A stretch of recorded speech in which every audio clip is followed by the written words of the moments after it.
Hey guys, Ivan here, and in this video I'm gonna make a top 5 list of bodybuilders who made the biggest transformations in their bodybuilding careers. At first I wanted to name this video bodybuilders when they were natural, but I wasn't sure when they were actually natural. Just them saying that doesn't really make it true. Not necessarily, but if I heard that somebody actually was natural, if that's what they claim, I'm gonna say it in the video. And here you can see a couple of honorable mentions before the list actually starts. There is so many great transformations and this should be like a top 30, but I want to make it shorter for you guys because you don't want to watch an hour long video. These bodybuilders here before the list actually starts are all phenomenal bodybuilders. They all have amazing physiques and they all made great transformations. But I just chose another top 5. So let's go with spot number 5, and that's gonna be your current Mr. Olympia, Shawn Rhoden. Shawn is actually one of those bodybuilders that stayed natural for a really long time. He actually did start competing very young. He started competing when he was 17. Now he's 44, so that's 27 years of competing. But it wasn't until later on that he actually started using stuff, and that's when his body exploded. He was natural for a long time, worked hard, and then when he started using stuff, he exploded and became one of the top bodybuilders in the world. I think it was in his late 30s when he started using the stuff. That's what they say. That's what they say. I'm not sure about it, but that's what they say.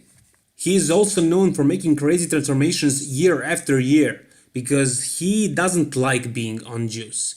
He likes to take his year off of it, pretty much the whole off season, that's what he says. And then when the competition comes, 4 months before, 3 months before, he starts using stuff, and that's where he makes crazy transformations. He changes his body totally, which we saw this year more evidently than ever because all eyes are on him because he's the Mr. Olympia, and at his guest posing at Pittsburgh Pro he looked much fatter than he is right now. Only 2 months later he looks lean and almost ready for the stage. Shawn Rhoden maybe deserves even higher place on this list simply because he keeps making transformations even right now.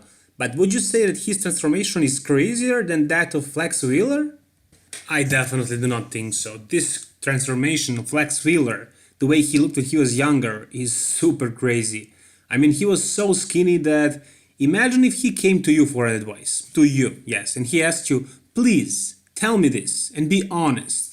Do I have the genetic potential to be the best bodybuilder in the world? And you had to give an answer, and you have to be honest. What would you tell him? Would you tell him, yes, you can be the best bodybuilder in the world? I don't think so. I don't think I would say that, if I had to be honest. But I would be wrong, and you would be wrong as well. And he came so close to becoming the best bodybuilder in the world. But many consider him the greatest of all time. Many consider him better bodybuilder than Dorian Yates. Not me though, but many people do. Not so many of them consider him the rightful winner of the 1998 Mr. Olympia, because Ronnie absolutely dominated that stage. It wasn't even close. But still, he was able to make a crazy transformation, being a skinny little dude to becoming one of the greatest of all time. Another reason why he is on this list instead of some other people is because he was able to make transformations after his retirement. So he had some kidney issues. I believe he had a kidney transplant surgery. Correct me if I'm wrong, but I'm pretty sure that's what happened.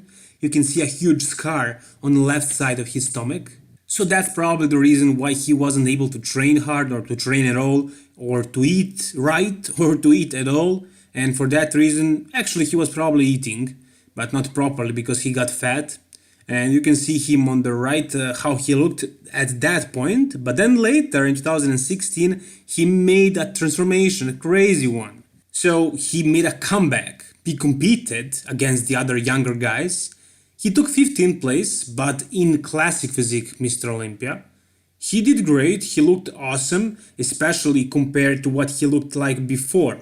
It wasn't enough for him to place highly, but the transformation he was able to make is outstanding. And he did not compete in the Open, but somebody did do that, just that, in the same year, 2016, and that's Kevin Levrone, who is taking place number 3 on my top 5 list. I mean, guys, this is unreal. This is unreal. Look at how skinny he was back then. Look at how skinny he was and how big he got. This is crazy transformation. This is insane. I think this is the same situation with the Flex Wheeler, for example. Who would think that this is going to be the top bodybuilder, one of the greatest of all time? But we cannot be sure how old he was in this photo right here. He could be like 8 years old, but probably not. He's probably like 16, maybe 17, something like that. But anyways, to pack this much muscle in any time, really. So he takes place number 8 on the list. And there is another reason why he's on this list, and that's because he was known for making crazy transformations every single year. This picture right here on the left is basically how he looked like out of the stage for the majority of the year. Until 1992, he was training very hard and he was very devoted to bodybuilding.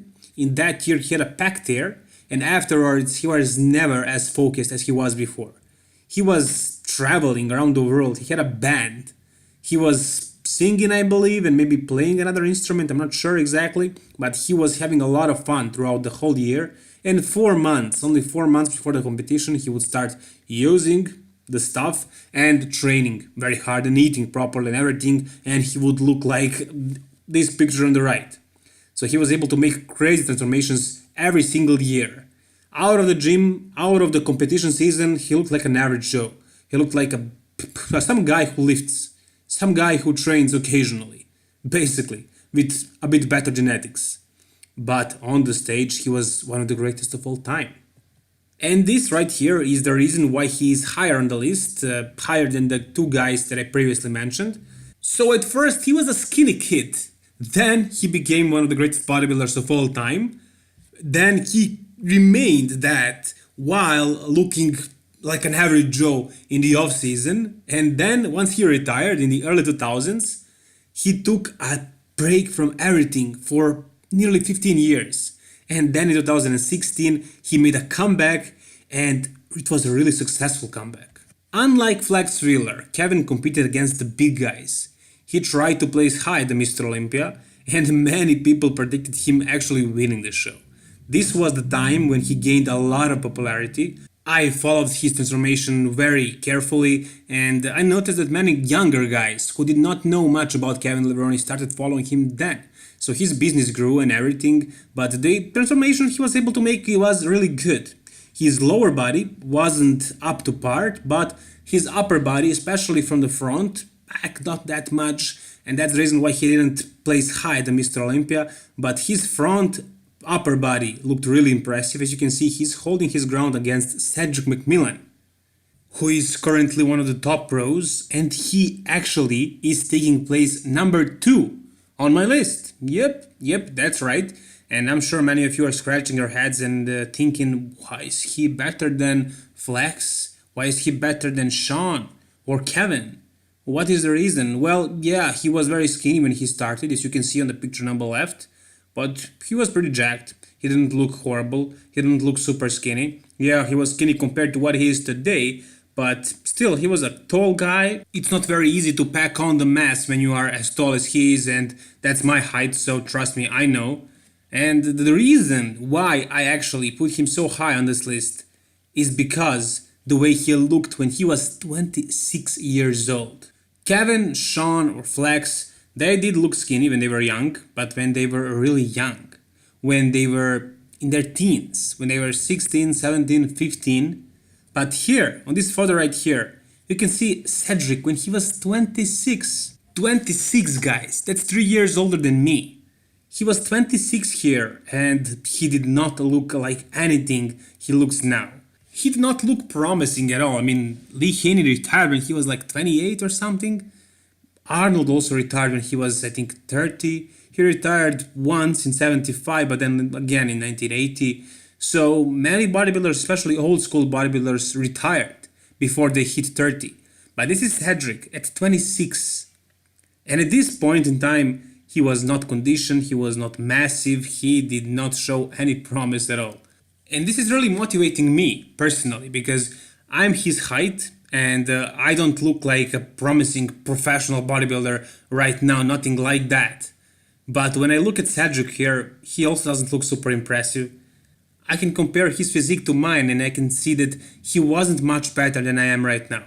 And I'm sure that many of you guys who would like to become professional bodybuilders someday and don't look promising right now, don't have any contracts, are not winning shows every single time you show up, can look at this photo right here of Cedric. See how he looked like when he was 26. 26, yeah. And look at how he looks right now. If this doesn't motivate you and makes you stick to your game, stick to your plan, and actually fulfill your dreams, nothing will. Nothing will, because this is amazing. Look at how good he looks like right now. Compared to what he looked like when he was 26, this is insane. And this whole transformation sends a very good message, and that is never give up, guys. Never give up. Cedric never gave up, and he became one of the best bodybuilders in the world. Anyways, talking about the best bodybuilders in the world, let's mention one of the best bodybuilders in the history of the world, and that's gonna be Dorian Yates, who takes first place on my list. Now guys, please don't take this list too personally, don't get caught up with numbers and tell me who was supposed to be first place, second place or third place or whatever. It doesn't really matter. What matters is who is on the list and who is not. So you can focus on that if you want to hate on something. But basically Dorian is my favorite bodybuilder, and that's not why he's on the list. The reason why he's on the list is firstly because he made a huge transformation when he was very young. He didn't do bodybuilding until he was 21, I believe. He ended up in jail for like 6 months. He was basically living on the streets. He was living by himself, and he was 15 or 16 when his mother left, and he stayed in a city in the Birmingham.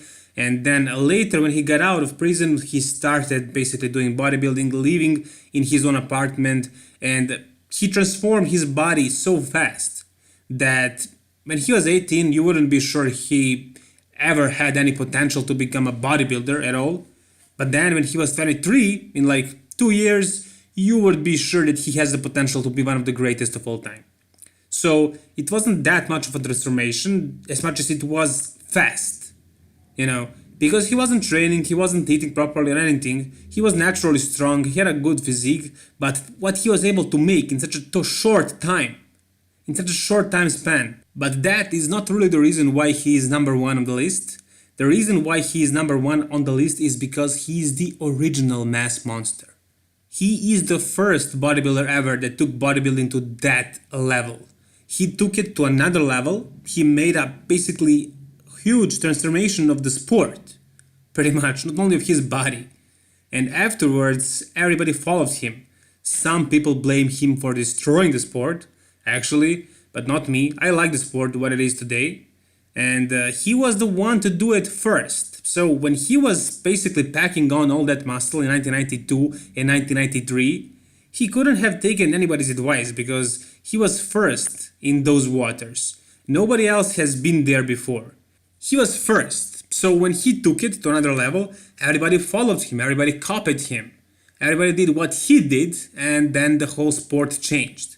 So Dorian's transformation is not only his transformation.